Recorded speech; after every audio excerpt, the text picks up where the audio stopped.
Welcome to Bring Out Your Badass Self, a movement to break your negative thoughts and habits and instead focus on building each other up and encouraging fearless authenticity.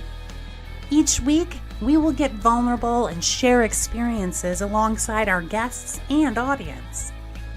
Come rediscover your inner badass self. Good morning, badass.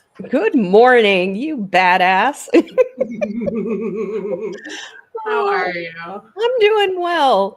You know, it's been a hell of a week. Yeah. I don't know what it is, but I thought it was going to be an easier December. And if anything, it's been a more difficult December. Just a lot of long hours, a lot of different things going on. So, man, Yeah. I'm looking forward to the break. Yeah. If it can just get here. Me too. Yeah.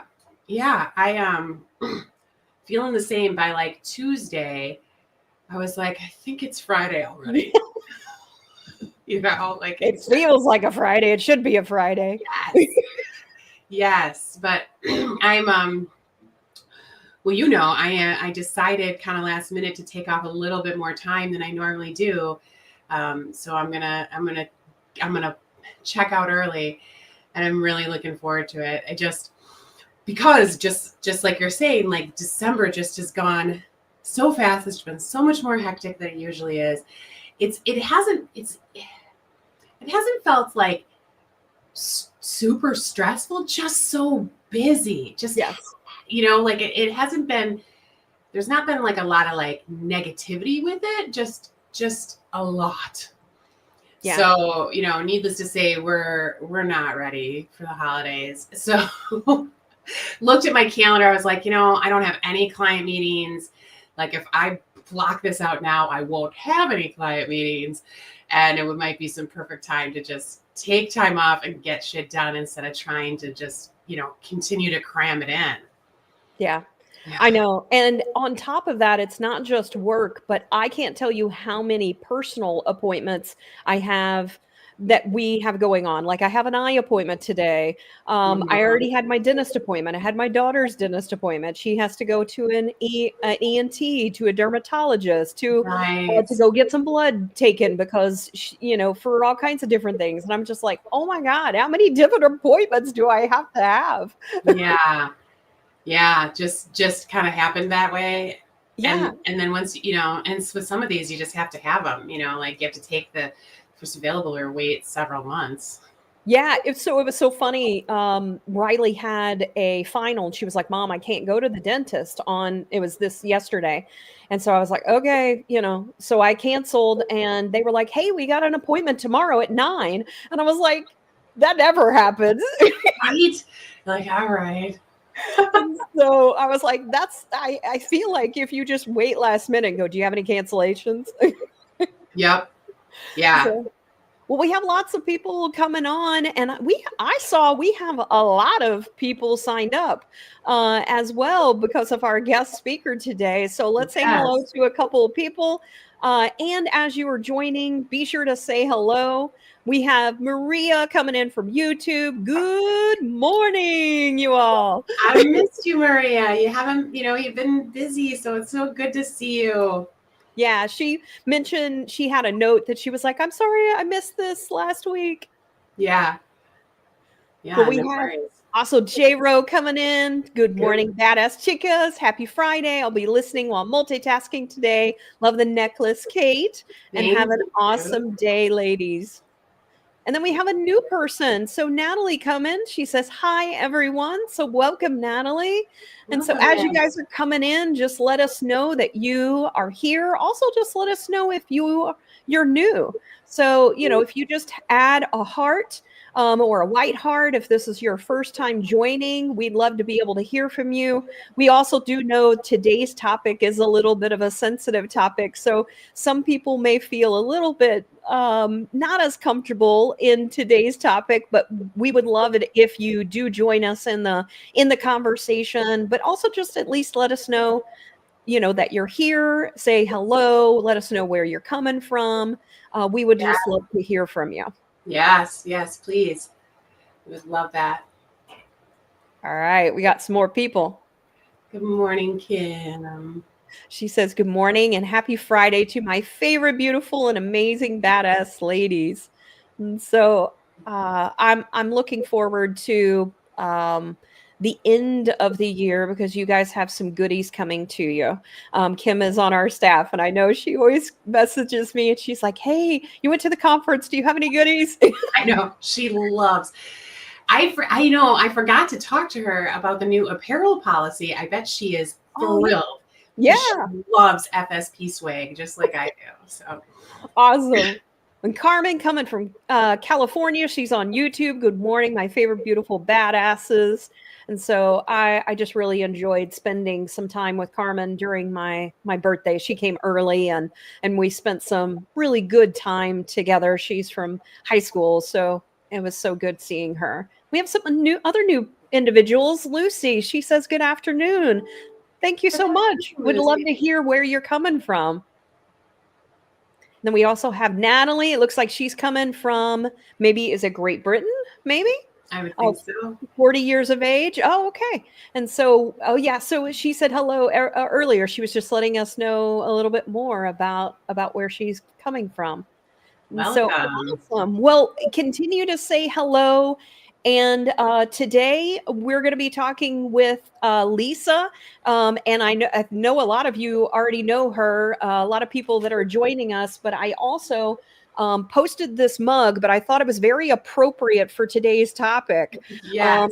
So I recently turned 50, and so it says other 50 other 50-year-olds. Yeah. And then me. And whenever my kids saw it, they were like, what does that mean? And I said, well, apparently the other 50-year-olds are not as lively as I am. And I am apparently, with colorful hair on a stripper pole. Which, yeah, honestly, it's really fitting. I do have colorful hair. It's starting to fade out, but I had to cancel my hair appointment, by the way. So it's going to be like 6 extra weeks. So it's going to be interesting at the beginning of the year how long my hair might be or how chaotic it might be. Yeah, totally. I love it though. So we got some more. Lucy's from Portugal. Oh yeah, Carmen. Yeah. Oh, and then yes, that's how I aspire to live my life. And then Lucy said, my first time here, and I'm from Portugal. Awesome. Oh, we have another person. She said, hello, everyone. Good evening from the Philippines. I love it. We're getting people from all over the world. Oh, it looks like Maya is here. She said, good morning, loves. Also, ever seen the Crazy Hot Matrix? Your unicorn cup made me think of it. No, I have not seen that. Is it a movie? Sounds good. Yeah, that sounds like a great show to watch. Oh, that's awesome. And then Kim said, scared of the stripper pole, but want to have fun and live my life. Yeah, and you would totally do it if there was one and you would jump on, Kim, you would. But yeah, I would be scared too because I'm so clumsy, but I would totally love it. I mean, I love, if I could, do it, I'd love to spin.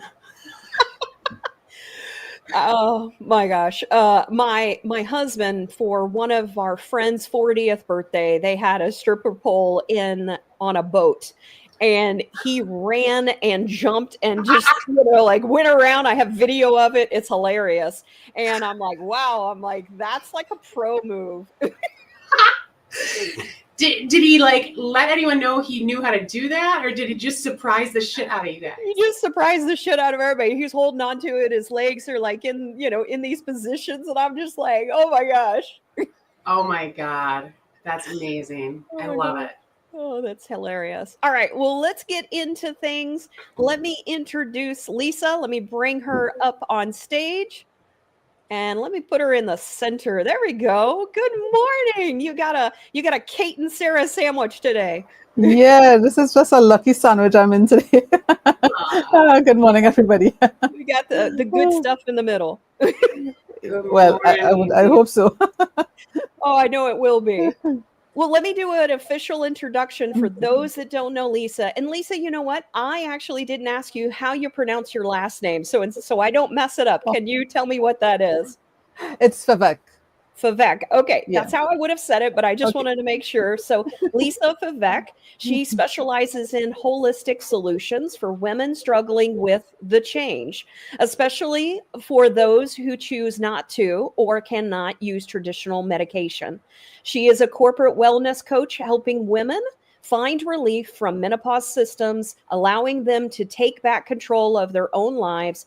And also, men, we have not left you out of this as well. So in this episode, we're going to explore the physical and emotional changes women face during menopause, insights into the lesser known male menopause and its impacts, practical tips and resources for both individuals as well as maybe your loved ones. And we want questions. We want this to be interactive. So ask your questions as we go through this. And then we also have some resources that Lisa is going to provide at the end.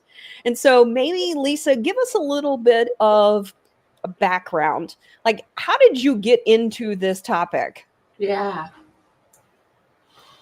Sorry, I'm just adjusting the fan because I have to keep the fan directly on me. I was telling you ladies, I'm kind of sweating this morning with a hot flash. Yeah. So I started in my 30s. Didn't know that I was starting perimenopause back then. But I didn't start with the traditional hot flashes or night sweats, which would have made it easy to diagnose that it was perimenopause. I started with toothache that would just come and go, hair falling out sometimes, and just not being able to sleep. So when I went to the doctor, they said, okay, it's probably stress. I had just lost my dad to cancer. So they said, okay, it's probably that. And I got prescriptions for each thing. But as I went along, I kept getting weirder and weirder symptoms, lots of anxiety, depression, heart palpitations, which was strange for me. And again, every time they checked, nothing is wrong. Blood tests came back, everything is normal, and kept getting prescriptions for everything. But because I was in my 30s and didn't start with the hot flashes, nobody said menopause. Okay. So I by the 10th prescription, I was like, okay, no, this is ridiculous. I know there are certain stressors that I'm going through, but I knew my body well enough to know, okay, no, something else was going on. And being a dietitian, I went back into research and started to piece together bit by bit. It took me a while to figure it out. But then I realized, okay, I'm going through the change, right? And then I realized from doing that research, other women were experiencing the same things. Doctors not paying attention or dismissing symptoms or misdiagnosing. And that is what drew me. I was always into health, women's health and helping, but that became my sort of calling. I woke up one morning, I realized, okay, no, this is what I was meant to do. I'm really here to help and support women go through that change. And as you mentioned, men as well. All women will go through menopause once they live long enough. But some men do go through male menopause. It's called andropause. And again, we don't talk about it. There's not enough research about it. So that's why I do what I do. And I wake up every morning motivated to do what I do. Yeah. So I do have a question. I brought this up with my husband this morning, and I asked him, I said, did you know that there was a male version of menopause? And he was like, yeah, it's called midlife crisis. And I said, well, I don't know. I said, I'll ask the expert. He's like, no, I know that it's midlife crisis. So what are your thoughts as far as what is it that women go through in comparison to what men go through? What is the difference between that? So these symptoms are actually almost the same. So the mood swings, depression, anxiety. So exactly what women go through, men will go through. Maybe not all of it, but it's the same symptoms. And we most times we mistake it for midlife crisis. So midlife crisis is a psychological condition where you reach a certain age and you look back and you say, maybe I haven't achieved all that I've wanted to achieve. And, I didn't tick off all those boxes. And then you get into that sort of psychological conundrum. Okay, how do I move forward? And And that's where, traditionally in the movies, we see them getting younger women or buying fast cars or whatever it is, right? But that's different to andropause, which is a medical condition where your hormones, in this case for men, the testosterone is dropping too low, and it's causing those hormonal changes. So the same changes that women go through, so physical symptoms, where anything from headaches to digestive issues to joints pain, muscle pain, to mental and emotional issues with the anxiety, depression, and even suicidal thoughts. It's very similar and the same for both men and women. So if you have a partner and looks like it's that so-called midlife crisis he's going through, encourage him to see a doctor and to get tested, test those testosterone levels, because more than likely we're finding that when we're calling it midlife crisis, it's actually male menopause or andropause that the person is going through, and that person needs support. And it could be through medication, which most times helps, but not everyone can go on medication. So the same for women. It's called hormone replacement therapy. So you're basically putting back some of the hormones you're losing. For women, it would be estrogen or progesterone, or a mix of estrogen and progesterone, depending on what the symptoms are and what the condition is. For men, it would be testosterone. So the hormone replacement therapy, it's very safe. I know there was a lot of confusion after a certain clinical trial came out and gave us all wrong information. It was interpreted badly. But we have come a long way in terms of what's available. There are different types of application, depending on what your medical condition is. But it's helped thousands and thousands of people. So it's safe and it can help you, especially if you're drowning in symptoms.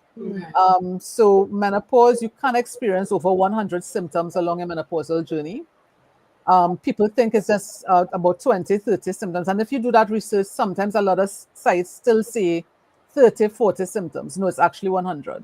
Wow. So again, because I didn't display hot flashes or the traditional symptoms, I went misdiagnosed. So that is why I come on this platform and I just talk menopause, because we don't talk about it, so. Yeah. Yeah, 100 different symptoms.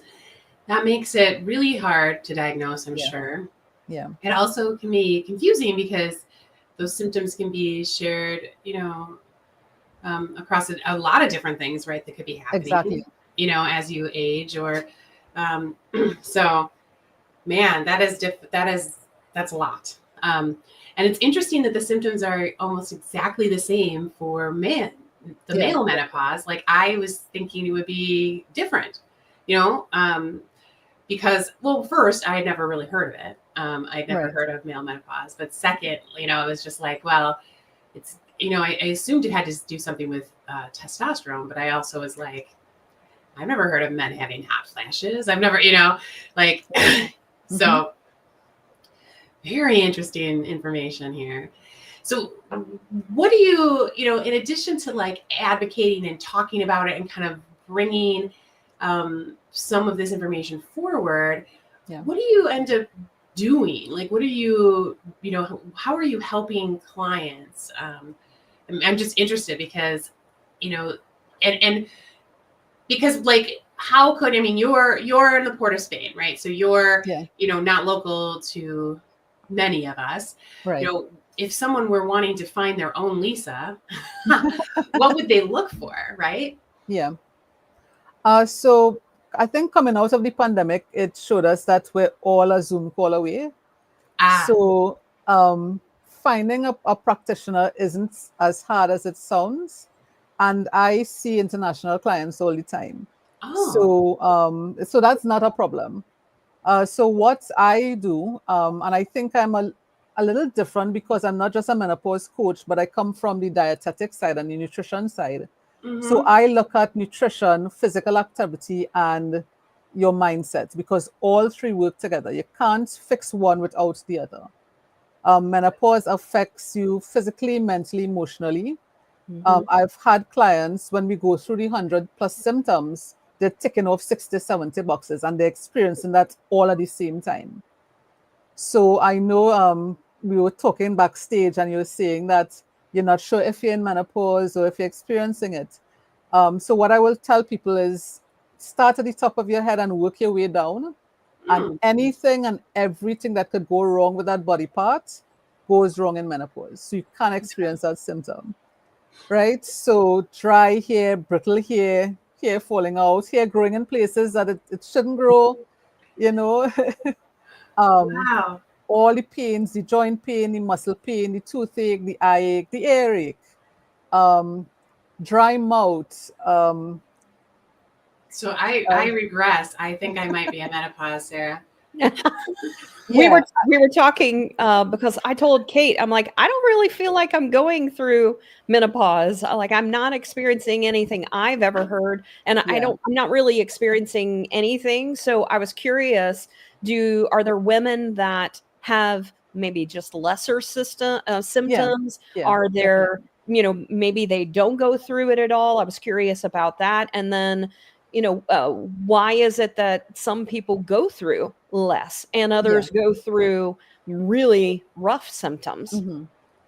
So all women will go through menopause. Okay. Once you're on this side of the grass and alive long enough, all of us go through menopause. Okay. So menopause is defined as going 12 straight months without seeing your menstrual cycle or without having a period. So if you're in that 11th month, and this happens to a lot of my clients, 11 months pass and in the 12th month you get your period, you have to start that count all over again from day one. Oh, wow. Which can be extremely frustrating and adds to the stress of going through menopause, right? The period before those 12 months is called perimenopause. That time is, for most women, the most debilitating, the most challenging, because those hormonal fluctuations, the hormones aren't just dropping or decreasing, it's fluctuating. So some days it's on a really high, like a spike, and some days it will drop really low. And it can go one day high, next day low, which is why we don't do blood tests. Because if you go on a day where which is what happened to me, I went on a day when it was running high, so it came back normal. And then normal for me may be different to somebody else. So my normal may be whatever figure. For somebody else, a normal will be another figure. And our highs and lows would be different. So that's why it's hard to diagnose and a unique experience for every woman going through menopause. The period after those 12 months is post-menopause. So in menopause, you go 12 months. We say you're in menopause for one day. So the day after those 12 months.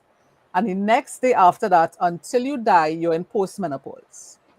So even if you're in your 80s and 90s, you're still classified as post-menopause. It doesn't mean that you'll experience symptoms necessarily, but we do have women in their 70s and 80s still experiencing symptoms of menopause. So don't be surprised if you're in your 80s and still having weird symptoms, right? And I forgot what I said. The brain fog kicks in and the idea is good. So this is what happens as well. A lot of brain fog, a lot of forgetting.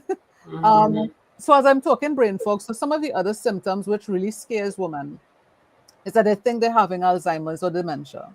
They're forgetting person's name. So you talked about talking to your partner. They will forget their partner's name.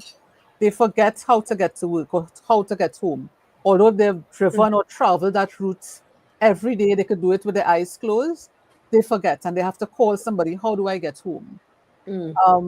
So imagine, and that's true for men too. That could be a symptom for them. Okay. Yes, exactly. So imagine being a team leader or having to give instructions and you've forgotten, or giving a presentation and your mind goes blank. It can be really embarrassing as well. So a lot of women, and when I say women, this happens to men too, right? And they get passed over for promotions, they get left out of jobs that they are qualified for. Many women leave their jobs because they're not supported at work. They have no menopause workplace policy, and their supervisors or bosses aren't amenable to any sort of change. And this is not just, let's say, men not understanding. A lot of women bosses say, okay, I went through menopause and I didn't experience these things, so you should just stay quiet. And that is this is why I go into workplaces and sort of bring that awareness, because every woman's journey is different. We're different genetics, different backgrounds, different lifestyles. So every journey is different.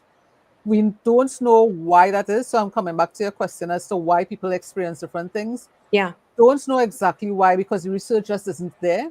And if it's there, it's mostly on white populations, unfortunately. We do know for sure that Black women, as a general rule, experience menopause earlier and can have more debilitating symptoms. Right? We're not sure exactly why or what triggers that, but we do know for sure Black populations generally experience menopause differently and experience it earlier. So I'm in the Caribbean, so I'm mixed with 6 different ethnicities. So how does menopause affect mixed populations? We don't have the answer for that as well, right? And I was going to say something else too. And it went out of You've my also brought up so many questions for me. Yeah. So I'm going to give you yeah. So I'm thinking about, so my father passed away in 2014. But when he was going through, he was having heart attacks, things like that, they were giving him medicines that actually lowered testosterone. And what we ended up finding is it impacted his brain. And he literally went from like a normal individual to like completely crazy. We had to institute him. We finally connected the dots to finding out that because of the statins they were giving him, it lowered his testosterone so much that it impacted his, because you need testosterone for your brain. And it ended up impacting him. Is that sort of mimicking in a way sort of the things that people go through related to menopause or male menopause? So he could have been going through andropause because of the medications. So you bring up a good point. So there's the process of menopause I described as natural menopause. You can go through surgical menopause. So if you have a hysterectomy, you remove your ovaries or your uterus, so a full hysterectomy, you go into menopause right away. Most women don't get that information. So you're dealing with the trauma of that serious surgery and not told, one, you have to change your diet and increase your calories for that healing process to heal properly. And then also to deal with those menopause symptoms, which come on right away. You also have something called chemical menopause, where medications can trigger menopause. So in the case of your dad, I would have called that chemical menopause, well, andropause. So going for breast cancer treatments. Yes, the breast cancer treatments are vital. So I don't want people to take away that we shouldn't go on medication or shouldn't have these treatments. Right? If I have stage 4 breast cancer, I can't say, okay, I'll lose diet and lifestyle. No, I need an aggressive treatment to get rid of that cancer right away. But those life-saving treatments also put me immediately into menopause. So most women, when they're going through breast cancer treatments, start having hot flashes and start having all these weird symptoms, and their doctors aren't aware that it puts them into menopause, because menopause isn't taught, and this is worldwide, it isn't taught as a definite course. They may touch on it, but you really have to specialize in menopause to know that these things can trigger menopause. So a lot of women, they're going through breast cancer treatments and all the mental, emotional, physical things that come with that, those challenges, and then they're thrust into menopause right away. And that's why those suicidal thoughts start creeping in, because you think you're going crazy. You think you're literally losing your mind. Also, menopause raises your risk for other things such as diabetes and heart disease. As soon as you enter into a menopausal journey, your risk for heart disease shoots up, and it goes up higher than a man's risk. So before, men are usually at higher risk for heart disease, cardiovascular disease, I should say. As soon as they enter into menopause, our risk shoots up. Women before menopause didn't have things like uncontrolled diabetes or uncontrolled blood sugar, uncontrolled blood sugars or blood pressure or cholesterol. Soon as they enter into menopause, all of these things change. So you may not have had diabetes all your life. Soon as you enter into menopause, you get put on medication. And it's because of those fluctuating and dropping, decreasing hormones, especially the estrogen. Estrogen receptors are along the whole body. So let me back up. So estrogen, progesterone, testosterone, insulin, cortisol, all of those things are called hormones. And these are chemical messengers for the body. So it tells the body what to do. So for example, insulin will tell the cells, okay, if you need sugar, open up, I'm bringing sugar to you. Estrogen has receptors all along the body. So as it decreases, the body isn't getting the messages it's supposed to get. So that's why we have 100+ symptoms that you could go through, because it's not getting those messages and the body is sort of out of whack until things settle down. Usually in 60s, 70s, that could happen. Wow. Well, I have some people that have come in. I just want to pull up some of their comments. And so one, Kim said, love our Lisa. So welcome, Kim. We also have Chirito says, hello, Lance, good evening. So Lance had come in and he had made a comment earlier about us stretching before using that stripper pole for safety first. We also have Dr. Joseph saying, hello, ladies. I love your outreach and how you reflect on the global nature of your program. We have Abdullah saying hello from Saudi. So amazing. You are bringing in the international people, Lisa. That's always great. It's always great. Yes. And we also have Brenda as well. Great to see you going live. Way to share your wisdom. Just so many different comments coming in. We have Christine here, that's so true. April saying, hello, beautiful lights. We have Divine joining us as well, my loves, and she calls you her soul sister, Lisa, and appreciate you. Natalie also saying, giving Divine some love as well. So we have lots of different comments. So if you guys have questions for Lisa today, things that you also want to know, please be sure to add in your questions. Yeah, please. Kate, what other areas? Do you want to ask her more about like your scenario? Yeah, so really interesting. So I had a full hysterectomy because I had endometriosis for most of my adult life and was just miserable, and it kept getting worse and worse. Yeah. So my doctor put me on a medication. So I was worried. One, my mom was adamantly opposed to a hysterectomy. And she had passed away a couple of years prior. And so I didn't have her consultation. I tried to do, my very best on her behalf to make sure that I was advocating for myself, and I was really trying to figure out if it was the right approach for me, right? Yeah. So my doctor put me on a medication to mimic menopause. It was called Lupron. And I hadn't, I was fine. I didn't really have many experiences that were negative. And so we tried that for a few months, and then we decided to move ahead with the hysterectomy. And then that went well. And so I feel a little silly because I honestly thought, I'm just going to tell you, I thought that I didn't know that everyone who went through menopause. I mean, I honestly knew that, when you stop your period, you are in menopause. Right. But I did not, I associated menopause with the symptoms more than anything else. Right. Mm-hmm. So because I didn't feel as though I was having symptoms, I was like, well, I'm fine. This is, but even some of the things that you mentioned, I certainly experienced in that year, so I'm now, I guess, post-menopause, because it's been about 2 years since I had that surgery. Yeah. And I'm curious if post-menopause has, you mentioned that there are women in their 70s and 80s, are the symptoms different?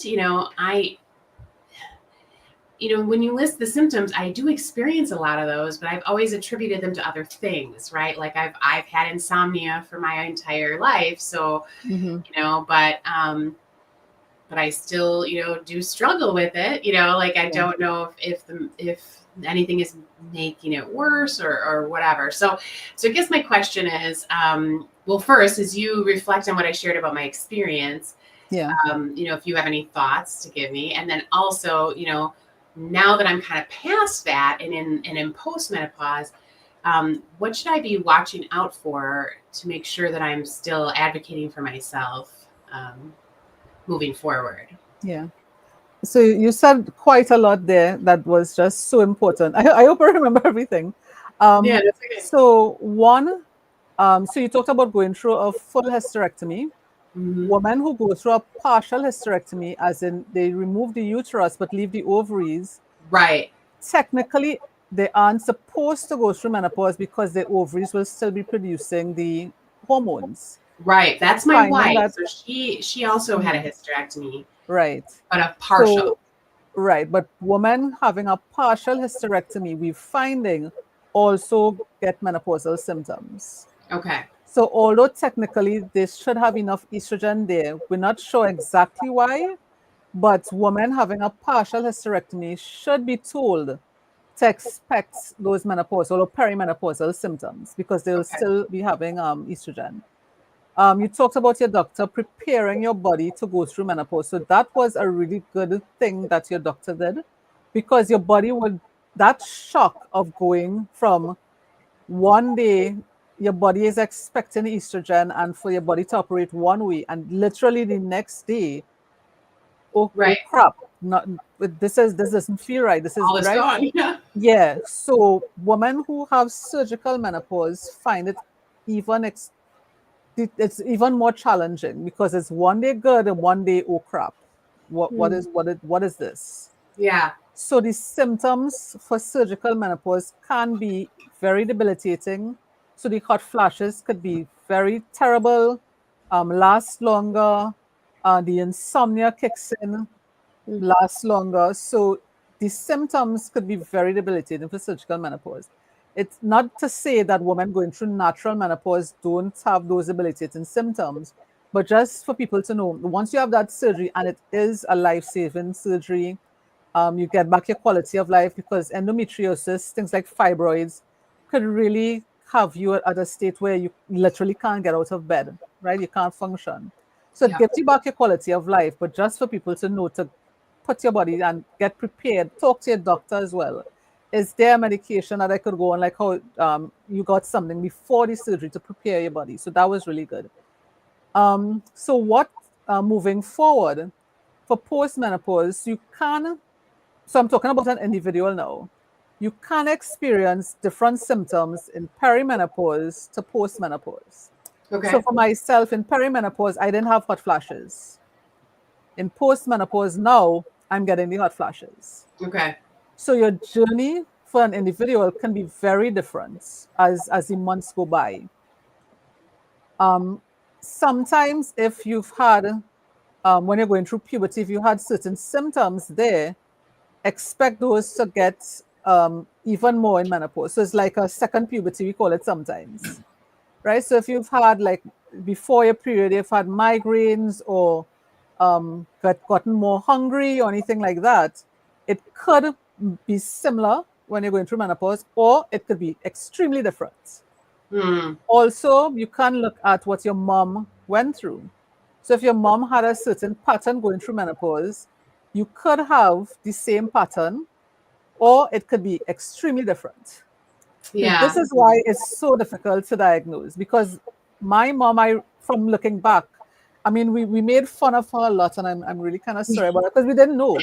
Yeah. She would forget the stove on. She would come, cover the pot, and walk out the kitchen and forget she had the stove on. And we'd be like, what are you doing? You know, why?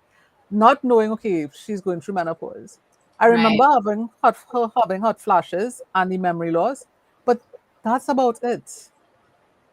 My experience, I'm getting like 40, 50 symptoms, right? So yes, you can look at family history. Yes, you can look at what your history was in puberty. It could be extremely different. It could be exactly the same. And that's what makes this so unique. And what I would say is, if your feeling like you're drowning in symptoms or going through symptoms and you don't know why, or your doctor is dismissing it as, especially if it's anxiety and depression, a lot of times doctors just give you the medication. They're fixing the problem. That's what they're trained for. See problem, fix problem, right? To give you back that quality of life. But sometimes the underlying cause is what you need to get at. And doctors, if they have a waiting room of 100 patients and they only have 5 minutes to figure out what you have, they can't take the time to go through, right? The system isn't set up for that. So I don't blame the doctors, I blame the system. Working with someone who specializes in menopause could be a real asset. Yeah. And for me, I don't just look at one thing. I'm looking at your nutrition. I'm looking at your physical activity. I'm looking at where you are starting at. Because not everybody could start at the same place and get the same treatment. I don't give diet sheets because that don't help, right? I really start, okay, what are you experiencing? What is your health condition right now? Do you have diabetes? Do you have ADHD? A lot of women, once they start menopause, get ADHD. Yeah. And that's a totally different challenge there, right? So every woman is different. They need a specific sort of treatment plan. And working with someone like me, where I can marry both the nutrition side and the coaching side, I've had a lot of success that way. I'm sorry, I think I rambled really long.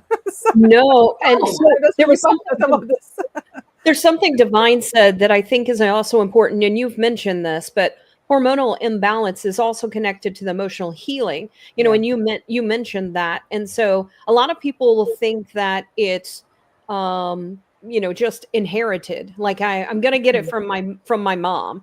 So whatever my mom got, I'm gonna have. So you just sort of busted that myth that can be different. Yeah, totally different. A lot of times people also think, well, maybe it's related to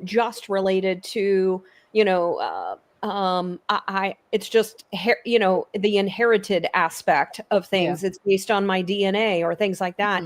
But what I hear you saying is that it's a lot more. It's a combination of not only what you eat, how well you're taking care of your body, not only physically but also mentally.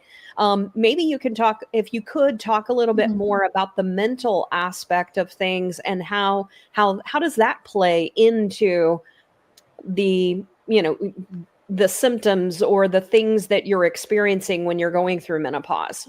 Yeah. So first, Kate, you talked about advocating for yourself. That is such a powerful statement right there. Because you have to sometimes go against what you're being told by healthcare professionals. Yeah. And do your own research. And I say that with a caveat because doing your own research could take you down a rabbit hole that you get a lot of misinformation as well. Yeah. But maybe get a second opinion, get a third opinion. Go online to menopause groups and see what they are saying. I think the safest thing maybe to go in menopause groups and just to get an idea of what they're talking about. So you know what questions to ask your doctor. A lot of times where I start with clients is giving them a list of questions to ask their doctor. Certain tests to go do, certain blood tests to go do, certain nutritional deficiencies to check for. Because all of that plays into your menopausal journey and how you experience your symptoms. When it comes to the mental and emotional side, yes, nutrition could definitely affect it. Yes, sleep can definitely affect it. Stress could definitely affect it. Not having the support could definitely affect it. So I work with not just the woman, but her support group, her family, her children even, because the kids will see you acting different. They know mommy coming through the years and all of a sudden mommy is acting differently. She's not remembering stuff. She forgot to pick me up from soccer practice. Yeah. Right? So you really need to have the conversation when you are able to have the conversation. So not when you're going through a hot flash or you're having a mood swing and you're trying to have a calm conversation, right? So you need to really assess yourself and pick a time when it's good for you and good for the family to have that conversation. Journaling your symptoms is also really important because your symptoms can change from 1 month to the next, from 1 week to the next. Yeah. So journaling your symptoms, one, to understand what you're going through, because you're not going to, trust me, you're not going to remember it. Write it down. Yeah. Also write down maybe what you had to eat that day, how you were feeling, were you stressed? Did something happen at work that may have triggered it? All of these things are important because I take that information and really go through and assess, okay, what's the next step? Maybe we need to, I saw Divine talked about magnesium. When I look at your food diary, and it's a very comprehensive food diary, I have the person do, I will pick up, okay, they're not eating a certain type of food. Let's do that one time while we're getting the test done, because the test will take a while, right? So there's so much that goes into it. And I know people just feel, okay, they go to a doctor and they get some pills and it doesn't fix the underlying problem. Menopause is really the change, as we say. It's not like puberty. It's so much more, because puberty we talk about, we get information on. We don't have that support when it comes to menopause. So one, talk to a doctor, change doctors if you need to, get a proper menopause coach, someone who was actually specialized and who has actually gone through menopause. I think that's important, because talking from a place of I'm understanding what you're going through makes a world of difference. Journal your symptoms and take it to your doctor, take it to a healthcare professional so that they have information. Remember, doctors are just like technicians. I can only start if you tell me where to look, right? Yeah. But if you bring that information, I know, okay, from what you're saying, maybe we need to do XYZ tests. Right. I think the journaling is such a great idea, and it's something I've struggled with. But I know when I do it, it's really helpful. You know, for me, I think there's a lot of, I've always disassociated. You know, I had a lot of trauma in my childhood, and you know, to get through that, I disassociated, and so I became kind of really disconnected from my body. Yeah. And you know, it's a constant battle for me to reconnect and to kind of, you know, remap all of that. Something I've been working on for the last few years, like 3-ish years. And so not only, you know, you can have something like that happen, or you can just be like a lot of women in our 40s and, you know, 30s, 40s and 50s, you know, we are moving fast and we are getting shit done. And when you are in that mode, right, it is hard to remember and to look back and see what, you know, what you did or what you were feeling, and how that could be connected to what you ate, right, or what or how you slept, or all of those other things. Then you toss on all this other shit that you're experiencing in menopause with, you know, like, so how are you supposed to remember, right? Like, so I think that's, you know, that is super helpful, and some great advice. And I've been getting hit, I know Jenna, my wife, has too, with all of these reminders lately to journal, just journal, you know, and that can just be a quick part of your journaling, in addition to, like, you know, how you're feeling and stuff. So yeah, I like that. We have several comments and also some questions that I want to pull up. I'm not going to be able to pull them all up, but a couple of them I wanted to welcome. So agree, finding your voice is one of the most important tools for others to understand what you want, need. Is that something you said previously, Lisa, or is that the comment from him? I'm not sure, because I do a show every other Tuesday talking about menopause, and Annie's one of the hosts as well. So I'm not sure where, but it's an important point. All right. I have another one that says, this is why it's so important to integrate this knowledge into corporate wellness programs and to advocate for menopause, andropause policy. So that concept is brand new to me. Exactly. You know, I know that we in companies.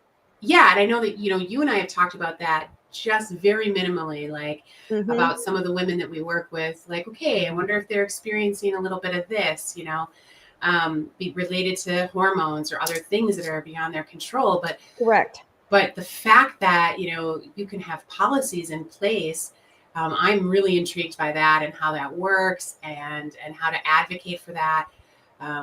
because you can't just go up to someone and go, "Hey, are you experiencing menopause?" Because like that's a lawsuit. But you all, you know, in a business, but you also want to say something because you're also concerned about them because you're seeing maybe things that they're not seeing, or maybe they're not equating it to menopause, and you want to be an advocate for them, but you also from a medical perspective can't cross that boundary and having that conversation. So it's like we have to figure out a better way that we can handle this. So maybe it's things like this. It's bringing people like you in to corporations and just, hey, by the way, we're going to provide some resources so you understand and you know more about things that you might be going through. Therefore, we're not like pointing any fingers, you know, hey, Kate, you know, are you dealing with some menopause issues? So you know, just providing the information and then hopefully allowing people to connect those dots. Yeah, and what I said, the UK is really leading the way when it comes to developing those policies. So it's really heartwarming to see that happen because it hasn't happened for so long. I know in the US, New York had a policy go through, I think, last year, which was groundbreaking.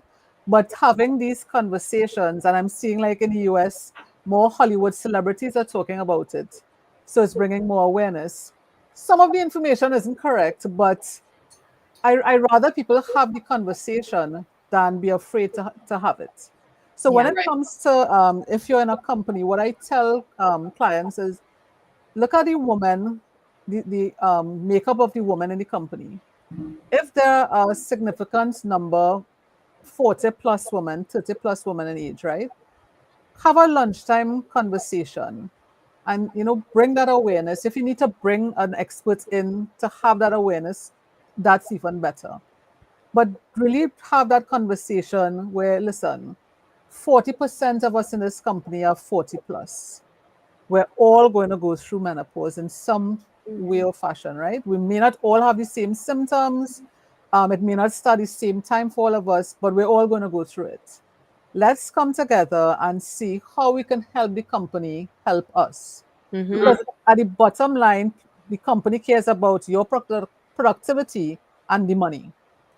So how can we come together? Because we know our productivity is going to be affected. Let's show them the facts. Okay, if we don't put X, Y, Z in place, productivity is going to drop by so much. If you provide, let's say, lunchtime sessions where we can do yoga or meditation, it will help us in this way. A lot of us are experiencing hot flashes. So maybe we could have some sales to raise money to put in an AC unit in a specific room. You know, there are ways to work around it, but have the conversation. But don't just go to them and say, listen, we're in menopause. You have to do X, Y, and Z. Nobody's going to do that, right? And everything has a cost. So it's better you come together and have some sort of plan. Listen, 40% of us here are going to go through menopause, whether you like it or not. It's going to affect productivity, and we don't want to see that happen. So this is our proposal. Let's have a conversation. Yeah. And it may not happen all at once, but even if we're providing cushions to sit so we're more comfortable, or we're putting in more fans, or we're having things on all our lunchtime breaks that could help support us mentally and emotionally. It's a place to start that is not too expensive. Maybe the employees could put half of the money. You know, there are ways to go around it. But let's start having the conversation. I like that. I also want to pull up Natalie's comment. She asked, and I want to start to wrap things up because I know we still have some things to get through, but will you share with everyone the top 5 nutrients to acquire for hormonal rebalance? So I can give the nutrients that women usually are, what's the word? Depleted is not the word. They're usually low in. Low is not the word I want to use either. But okay, so it's usually things like magnesium, zinc, calcium, sometimes iron.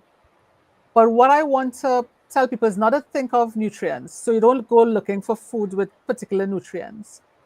Change to a more plant-based diet. That is the safest thing to do. I'm not saying go vegetarian or vegan. You don't have to do that. But go more plant-based. So instead of when you're packing your plate, you put the meat first and then you're finding things to go with the meat. I'm just saying change your mindset. When you're doing a plate, half the plate, let it be vegetables and let it be a mix of raw and cooked and the different colors. So you want to focus on the 5 different colors. Red and pink is one group. Yellow and orange is the other group. Green, purple, blue and purple is the same group. And then the last group is your white, your tan, your brown foods. Look for fruits and vegetables in each of those 5 colors. Why? Each color group has specific vitamins and nutrients, minerals, antioxidants that the other groups wouldn't have. So if you cover all 5 colors, you will get those nutrients that Natalie is talking about. So half your plate, a mix of raw and cooked vegetables. Quarter of your plate is your protein, and focus on peas and beans first.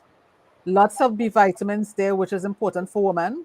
And then the other quarter would be your carbohydrates, or where you're getting your energy from. So whether it's potatoes, whether it's rice, whatever the energy carb foods are, you put it in the quarter there. So that is generally how you should set up a plate and focus on fruits, vegetables, peas, beans, nuts, seeds, and whole grains, especially seeds. Pumpkin seeds, sunflower seeds, chia seeds, ground flax seeds, hemp seeds. Focus on including those foods every day, and you will get the nutrients that you need. If you're still having debilitating symptoms, then so you come to me and I look at your diary and okay, you're getting certain foods, but it looks like you're not getting something here, or this looks a little low, then we send you to get a blood test. But I'll know specifically then. But if you change your diet now, focus on those foods and then try as best as possible to get vitamin D from sunlight. I know for a lot of us, when going into the winter and we have that SAD disorder, seasonal affective disorder, the less vitamin D you have, it's going to affect your mood. So it's no surprise. So that's why around this time, suicide is so high, right? You're not getting enough sunlight. So if you're living in an area where you're not getting enough sunlight, or you're inside a lot for work, then supplement with vitamin D and then supplement with omega-3s. But talk to your doctor first, because you have to make sure it's not going to interfere with the medication that you're on. Yeah.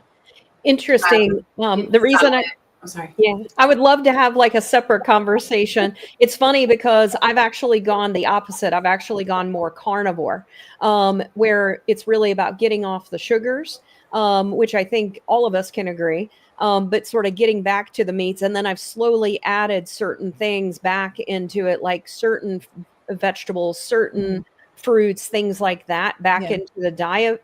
But I did find a lot of help with going on carnivore, with losing weight and then slowly bringing things back into my diet. So I'd love to have like a separate conversation on that. So because I found the carbohydrates are actually the things that cause more of the issues for me because of the sugar aspect of. Well, everyone is different. They are. But I would say that people usually, it's the refined sugars are usually the problem, or your portion sizes are off.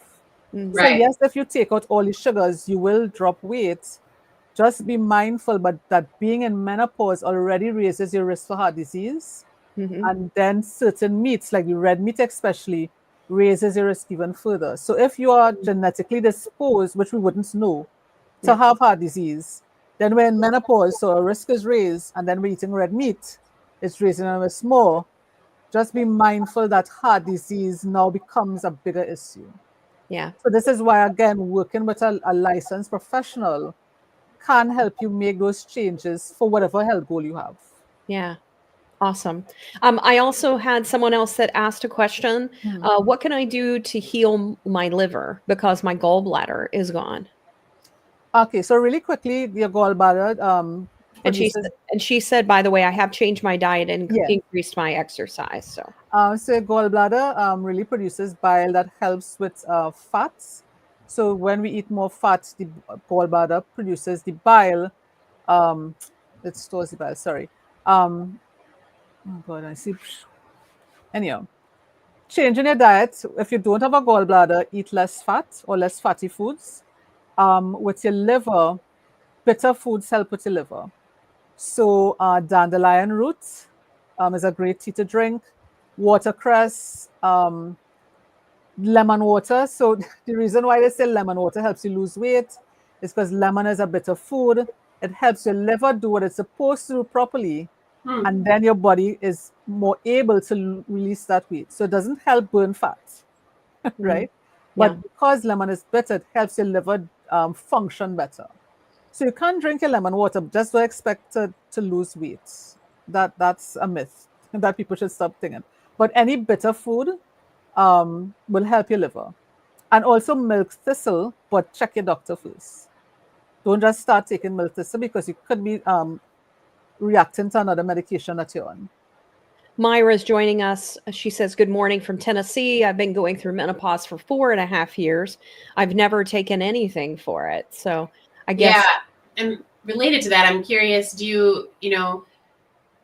you recommend hormone replacement therapy? I'm assuming it's different for everyone, but, So for that person, if you don't have debilitating symptoms, then it's fine. Okay. But if, like, my clients are literally feeling like they're drowning in 70 symptoms, right? Yeah, I'm gonna recommend hormone replacement therapy. Let's see if your body can take it.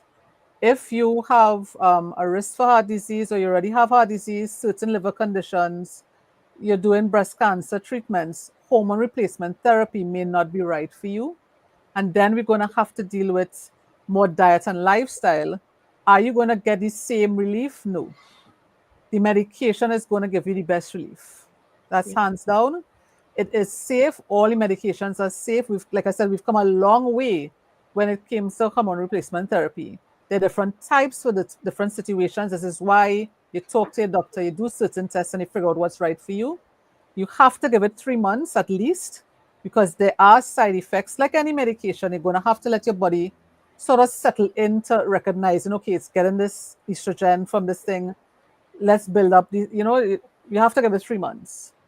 After 3 months, we look at the case and say, okay, is this the right medication for you? You may have to change dosage, or change the treatment altogether and give it another 3 months. But if you're going through your menopausal journey and you're not debilitated in any way, don't worry about it. Congrats. Right? But if you're drowning in symptoms and your quality of life is affected, you literally feel like you can't get out of bed, you don't want to be around anybody, then we need to have a conversation. Yeah. Curious. So, for example, one of the things that I've heard is that being on Mirena, which I'm on Mirena, I don't know whether I don't experience periods anymore. It's been lovely. And so I understand being on that actually can also help with menopause symptoms and things like that. What is that true? Is that just something I've heard? No, yeah. So going on the pill, like we did during our puberty, that is a very low dose form of hormone replacement therapy. So for many women, going back on the pill helps with symptoms. And this is why it's important to talk to your doctor and figure out what's right for you. Yeah. And once you do those blood tests, once you've crossed those 12 months, we could figure out where your estrogen levels are and what is the right medication to go with it. Yeah. We have so many comments in here. I'm not going to be able to get to them all, but I did want to just say hello to a couple of people that came in. Dr. Constance says hello. We also had another doctor, Dr. I. Fortune Glavy. And then we just had a lot of different people. I don't know that I'm actually getting everyone, but I just wanted to welcome also some of the newer people that have come in here. This is one of the things you said, vitamin D is super important, especially after my cancer journey. And so I think, those nutrients and things like that, that's one of the things that I've also found: magnesium, D, vitamin D, vitamin C, for inflammation and things like that. So for me, vitamin C is like the one that I'm consistent with. Like if I take anything, it's going to be vitamin C. And that's why I was going to say, that's why going more plant-based can be so beneficial. I don't have to worry about where am I getting my magnesium, where am I getting my vitamin C. Once I'm getting enough of those foods. Yeah. And then I just supplement with whatever I'm not getting enough of. Yeah. All right. So I want to start to transition. If you had to give final advice to people, what would that be? One, give yourself a break. Like, I know we put everybody else first and we're taking care of children and aging parents and our partners and stuff like that, but give yourself a break. Like, it's not the end of the world if you don't do everything today. Prioritize what you need to do, and the rest, if it gets done tomorrow, that's okay. You don't have to be everything to everyone. Two, put yourself first. You know, we always know, put your oxygen mask on first before you help others, but we don't practice it. Really, this coming year, put yourself first. What do I need? What will help support me? Who will help support me?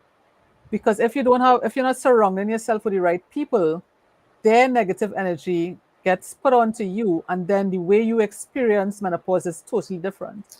Right. So the studies clearly show if you have a more positive mindset, the way you experience the symptoms are totally different to one with a negative mindset. So surrounding yourself with the right people, journal if you need to, whatever it is you need to do to get back and bring joy to your life, do those things. But if you're drowning in menopause symptoms, or you're drowning in symptoms and you don't know if it's menopause or not, feel free to reach out, send me a direct message. Let's just have a conversation and see what you could do. Maybe it's just a simple thing of you're not getting the right nutrients, and a simple blood test could solve it. You know, but don't stay there and your quality of life is affected and you're just thinking that's my life now. No, we will all go through menopause. We don't have to suffer while we're going through it. So I just posted a link to your LinkedIn profile for those that want to connect with you. And then also another resource that they should consider is you have a book out with, you've written with 22 other individuals. So redefining menopause, finding strength, balance, and the joy in your next chapter. And so the link that we provided is for US, but I think it also, if you're international, it will go international as well. But you could always text me because we have about 10 different links for different countries. So that's not a problem. Yeah. Perfect. Maybe tell us a little bit, what's in this book, so people that to help intrigue their interest on it. So when they first put out the call, they were really looking for persons from different countries to give their personal experience.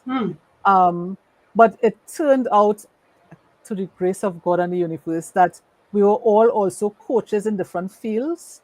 So while we're giving different perspectives on our personal journey, or for natural menopause, surgical and chemical menopause, so all those stories are in there. So you can find something that resonates with you.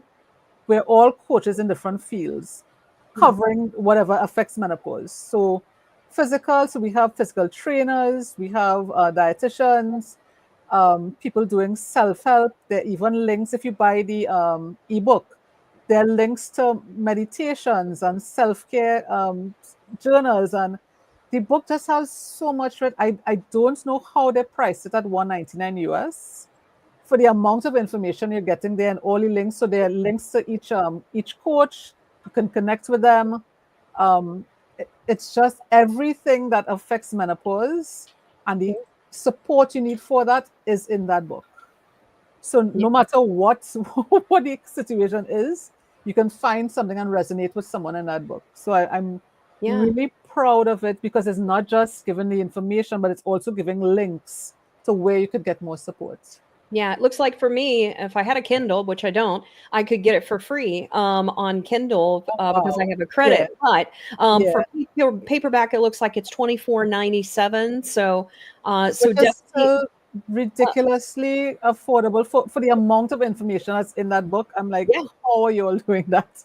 I'm not going to question it because it works out for me, right? But absolutely, it's a powerful book. Well, it's beautiful. The cover is beautiful. Like I want that picture in my house. The cover was actually done and donated by one of the authors. Oh wow! So I mean, that just we're very proud of this book. It's beautiful.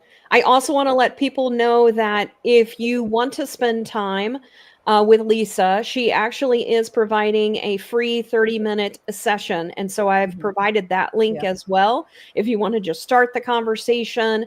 But as Natalie said, I'm going to go ahead and pull this up. Please do not forget to consult with your physician and your menopause practitioner, dietitian before taking supplements. She also suggested something, specifically, but I think, that's really the advice is that don't feel like you are alone in this. And as Lisa said, give yourself a break in the things that you're dealing with. We're dealing with a lot, all of us, and so be kind to yourself. And it sounds like, with the combination of this book, being able to talk to you, other resources as well, that people do have resources. I think that it also helped me to think about other things we could do even within our company, and things like that. So I just really want to just thank you for joining us today and giving us a different perspective on things that we can do. And so if there are any final questions, please go ahead and add those in there. Cate, any final questions from you? Oh man, I have a million questions. But just one. Yeah.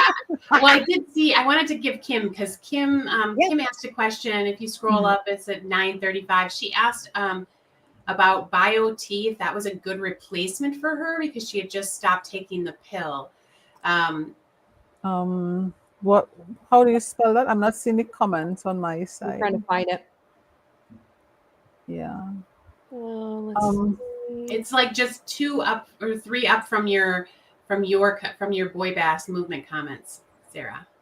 Oh, is it really? It's 10:35 my time. Sorry. Oh, sorry. I never think that we're different time zones. Yeah. Okay. Give me just a second. I'm trying to find it. Yeah, we had so many comments today. I know.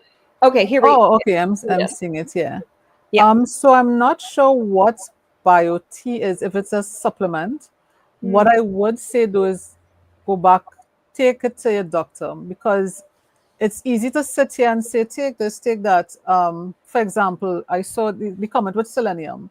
Yes, selenium is an extremely important nutrient. You can also take too much and go toxic. And it starts to affect your liver in a negative way, right?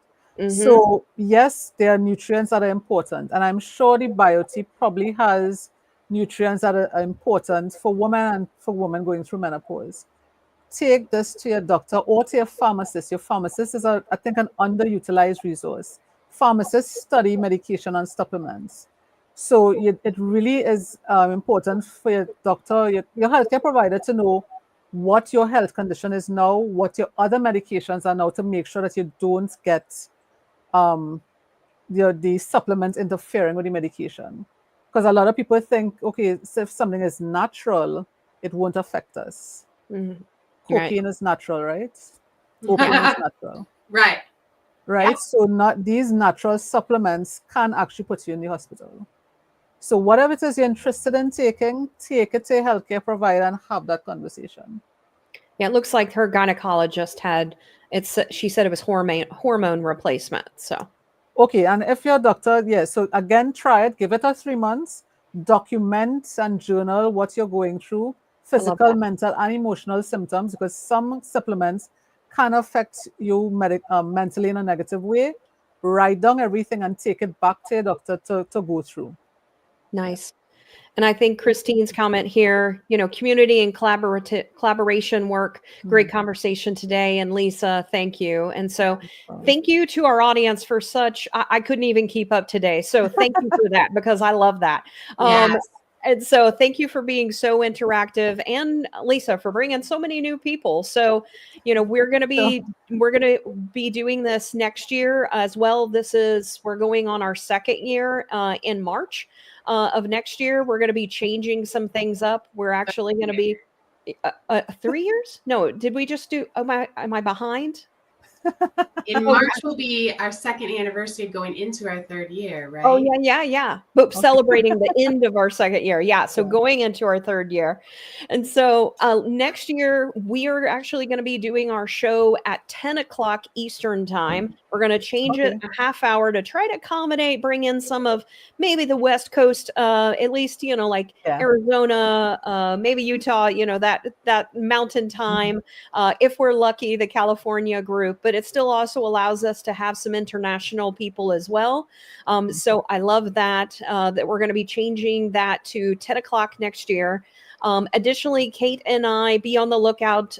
Just follow BOYBAS. We're actually going to be outlining a new format and what it is that we're going to be doing for the entire year. We're actually going to be covering the 12 universal laws and doing one each month. We'll have guest speakers still. We'll also have panelists on that will be complementary to those particular topics, but we're going to talk about those topics, talk about tools related to those topics. The third week, we're going to get vulnerable like we always do, talk about our own experience and the things that are impacting our lives that are related to each of those laws.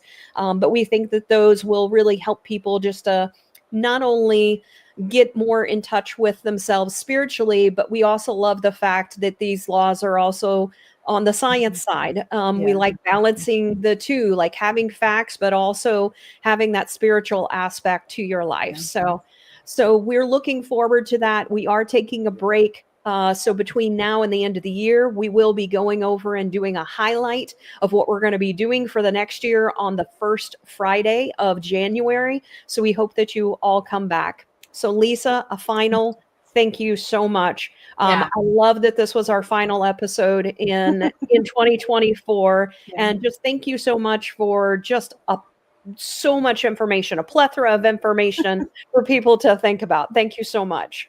Thank you for having me. I've been watching your show for quite a while. If anyone in the audience, please connect with these two ladies. This show is really, really good. I'm a fan. So I'm so happy to be here. Yeah, I'm a fan of you when you comment. I love the insight that you drop, and I'm just so pleased to get the opportunity to have had the opportunity to have this discussion. Would love to see you on the show again.